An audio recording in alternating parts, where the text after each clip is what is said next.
എഴുതിയിട്ടുണ്ട്. ഈ നഫ്താലി അവൻ എവിടെ കിടക്കുക? അവൻ പോർക്കളത്തിൽ കിടക്കുകയാണ്. എന്തുവാണ് അവന് പോരാട്ടം? അവനെന്താ പോരാട്ടം? അവന് നേരെ വരുന്ന ശത്രുവിനെ, അവന്റെ രാജ്യത്തിനെതിരെ വരുന്ന ശത്രുവിനെ തകർക്കാൻ വേണ്ടി അവനെ കയ്യിൽ ആയുധം പിടിച്ചുകൊണ്ട് അവൻ ഉറക്കൊള്ളിച്ച് ജാഗ്രതയിൽ നിൽക്കുകയാണ്. നമുക്ക് എന്താ പോരാട്ടമുള്ളത്? നമ്മൾ ജാഗ്രതയുള്ളവരായി മാറണം. യേശു രക്തത്താൽ വീണ്ടെടുക്കപ്പെട്ട ഓരോ ദൈവ പൈതലിനെയും തകർത്ത് കളയുവാൻ ശത്രുവാദ സാത്താൻ പല തന്ത്രങ്ങളും എറിഞ്ഞുകൊണ്ട് വരും. അതിൽ ഒന്നാമതാണ് പാപം, രണ്ടാമതാണ് കഷ്ടത, മൂന്നാമത് നമ്മുടെ ജീവിതത്തിൽ പ്രാർത്ഥന ഉണ്ടായിരിക്കണം. പ്രാർത്ഥന എന്ന് പറഞ്ഞാൽ വൈകുന്നേരം വന്ന് കുത്തിയിരുന്ന് പ്രാർത്ഥിക്കുന്നതല്ല. രാവിലെ എഴുന്നേൽക്കുമ്പോൾ യേശു എന്നെ കാത്തോണം എന്ന് പറഞ്ഞ് പ്രാർത്ഥിക്കുന്നതല്ല. കർത്താവേ എനിക്ക് ശക്തി തരണം, എനിക്ക് ശക്തി തരണം. ഈ ദേശത്തിന് വേണ്ടി പ്രാർത്ഥിക്കുക, ദൈവസഭയ്ക്ക് വേണ്ടി പ്രാർത്ഥിക്കുക, കുഞ്ഞുങ്ങൾക്ക് വേണ്ടി പ്രാർത്ഥിക്കുക, രോഗികൾക്ക് വേണ്ടി പ്രാർത്ഥിക്കുക, ഭൂതങ്ങൾക്ക് വേണ്ടി പ്രാർത്ഥിക്കുക, ഭൂതങ്ങൾക്ക് വേണ്ടി പ്രാർത്ഥിക്കുക. നമുക്ക് ശക്തി കിട്ടേണ്ടതായിട്ട് നമ്മൾ പ്രാർത്ഥിക്കേണ്ട ആവശ്യമാണ്. റോമാലേഖനം 15-ാം അധ്യായം 31-32 വാക്യം വായിക്കുമ്പോൾ നമുക്ക് അവിടെ ഇങ്ങനെ കാണുന്നുണ്ട്. അത് ദൈവത്തോട് പ്രാർത്ഥനയിൽ എന്നോടുകൂടി പോരാടണം. അത് ക്രിസ്തുവിനെ സേവിച്ച് വിശുദ്ധ ജീവിതം നയിക്കുന്നവർക്കെല്ലാം ഈ പോരാട്ടത്തെ കുറിച്ച് അറിയണം. ഈ പോരാട്ടത്തെ കുറിച്ച് അറിഞ്ഞെങ്കിൽ മാത്രമേ നമുക്ക് വിജയിച്ച് മുമ്പോട്ട് പോകാൻ കഴിയുള്ളൂ. ഏത് വ്യക്തിയുണ്ട് പ്രാർത്ഥിക്കാതെ വിജയിച്ചിട്ടുള്ള വ്യക്തി?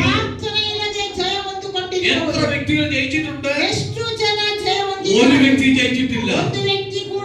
ജീവിതത്തിൽ കഷ്ടതകൾ വരും. അവിടെ പ്രാർത്ഥന എന്ന പോരാട്ടം നമ്മുടെ മുമ്പിൽ ഉണ്ടാകണം. ദാനിയേൽ പ്രാർത്ഥനയിലാണ് ജയിച്ചത്. സിംഹത്തിന്റെ വായ അടച്ചത് എങ്ങനെയാ? പ്രാർത്ഥനയിലാ. ശദ്രക്ക്, മേശക്ക്, അബേദ്നെഗോ തീയുടെ ചൂട് കെടുത്തിയത് എങ്ങനെയാ? പ്രാർത്ഥനയിലൂടെയാ. പ്രിയ ദൈവത്തിന്റെ പൈതലേ, നിന്റെ ജീവിതത്തിൽ പ്രാർത്ഥനയുണ്ടോ? നിന്റെ കുടുംബത്തിൽ വിജയമുണ്ട്. ചിലരെന്തറിയാമോ? പാസ്റ്ററെ ഏൽപ്പിച്ചു പോകും.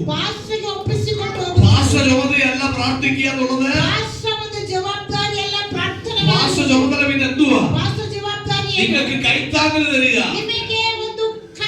നിങ്ങളെ പ്രോത്സാഹിപ്പിക്കുക, നിങ്ങളെ അത് നല്ല വഴി നടത്തുക. അത് ജയിക്കാനുള്ള ചുമതലയാണ്. പാസ്റ്റർ പ്രാർത്ഥിച്ച് നിങ്ങൾക്ക് സൗഖ്യം കിട്ടത്തില്ല. നിങ്ങൾക്ക് ആർക്കെങ്കിലും എവിടെയെങ്കിലും സൗഖ്യം കിട്ടുന്നെങ്കിൽ അത് ആ പാസ്റ്റർ ഗുണമല്ല, ആ ദൈവത്തിന്റെ കൃപയാണ്. നിങ്ങളോട് ദൈവത്തിന്റെ സ്നേഹമാണ്. നമ്മൾ എന്തുണ്ടാകണോ?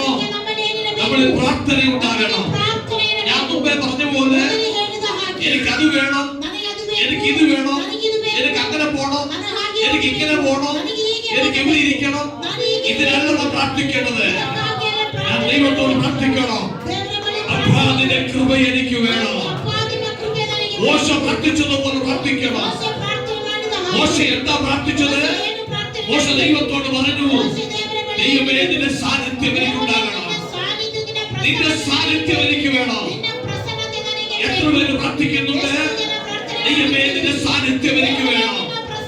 ചുമ്മാ ഒന്ന് കൈകൊട്ടിയ സാന്നിധ്യം കിട്ടത്തില്ല. രണ്ടോ മൂന്നോ പ്രാവശ്യം അന്യഭാഷ പറഞ്ഞ സാന്നിധ്യം കിട്ടത്തില്ല. അത് ദൈവത്തിന് എന്താ വേണ്ടത്? ഒറ്റയാള് മതി, ഒറ്റയാള്.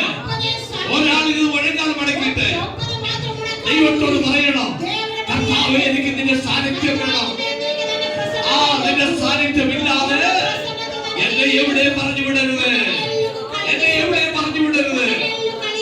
നമുക്കറിയാം, ബൈബിൾ പഠിക്കുമ്പോൾ ദിനവൃത്താന്ത പുസ്തകത്തിലെ എബ്ബേസ് എന്ന് പറഞ്ഞൊരു വ്യക്തിയെ നമുക്കറിയാം. എബ്ബേസ് എന്ന് പറഞ്ഞ വ്യക്തിയെ അവന്റെ അമ്മ വളരെ കഷ്ടപ്പെട്ട് മരണഭയത്തിലാണ് പ്രസവിച്ചത്.